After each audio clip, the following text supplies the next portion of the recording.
generasi yang mampu meniru sifat-sifat Allah.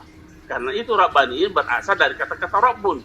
Kemudian dikasih yang nisbah, penisbahan sifat itu kepada Allah. Jadi seharusnya manusia ini mampu meniru sifat-sifat Allah tentu dalam konteks kemanusiaan kita.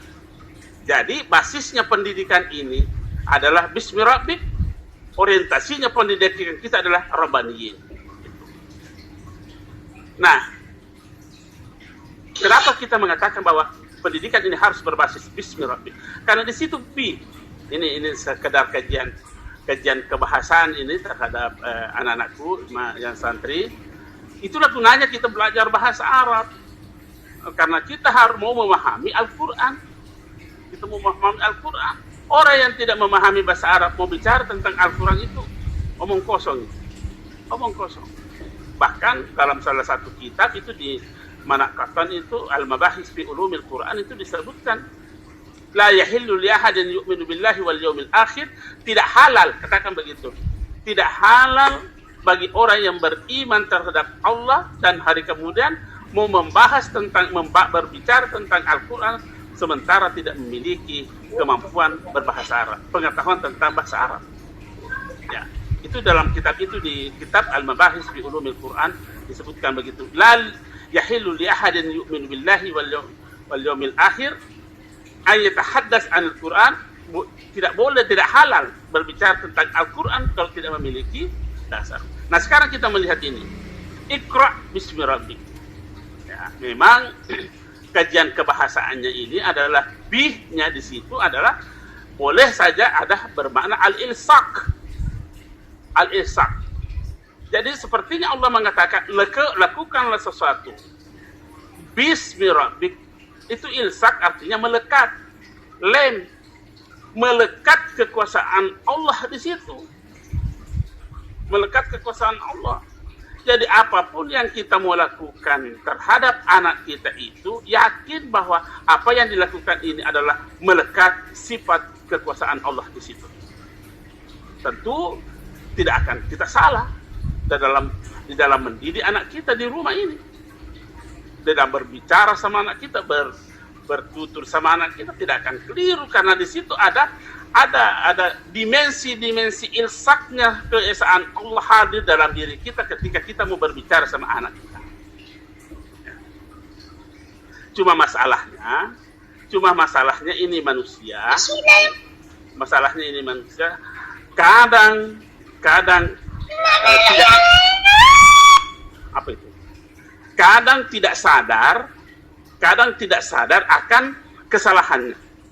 Jadi saya berkata begini, sekecil apapun kesalahan yang dilakukan oleh manusia, pasti manusia itu dalam keadaan tidak sadar.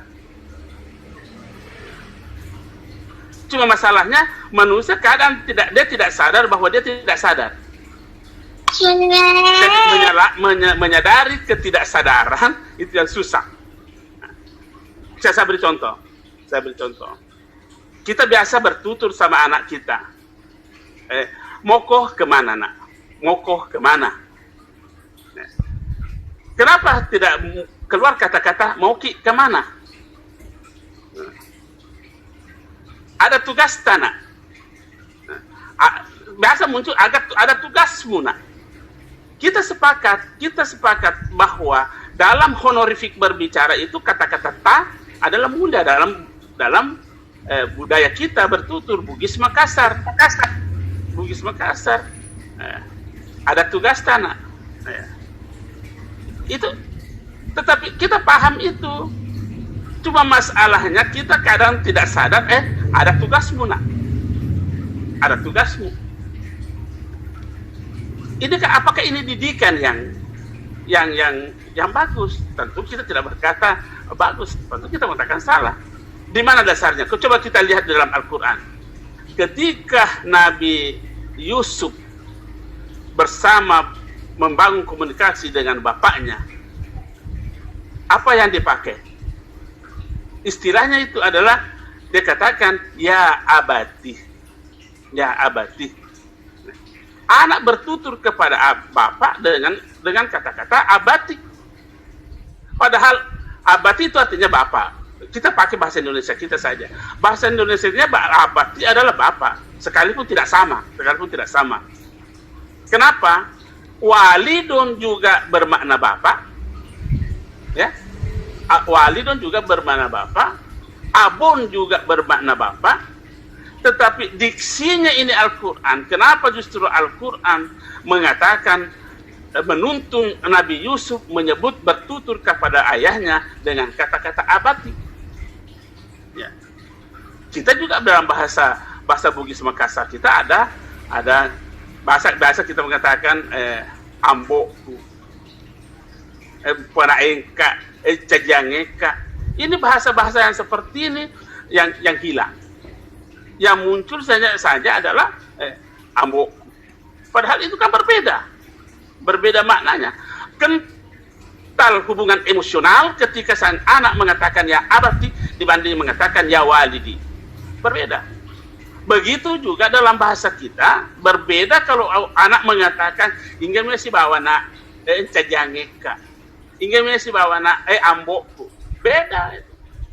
Hubungan emosionalnya berbeda sekali. Kental hubungan emosional antara bapak dengan anak ketika itu.